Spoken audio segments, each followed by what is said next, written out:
Hi everybody, Dr. Amy here with the Brain Blossom program. Let's talk today about kids who seem to forget what they're supposed to do when you ask them to do a multi-step instruction.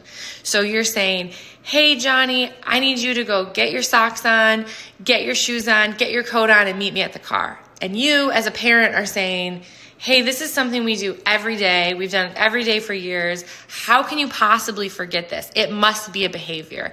It must be that you're choosing to play with your Legos instead of following through with the instructions, and this is a bad behavior.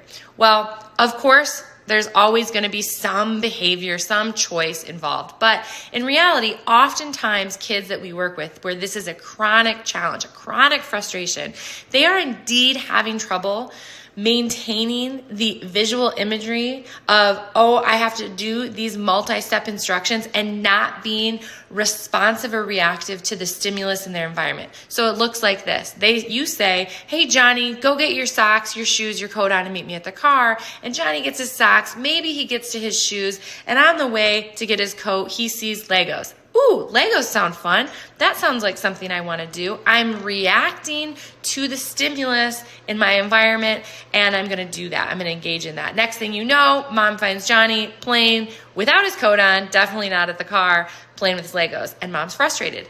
Understandably. What we want to do if this is a chronic scenario in your house is one, we want to understand what we're seeing. So that's the first part of this and why. And two, because behavior is always a window to the brain. And two, we need to maybe drop down complexity. Start with one step instruction at a time, maybe two. And if we're seeing challenges with that, go back to one. The other thing is instead of just using language, I want you to make a visual map.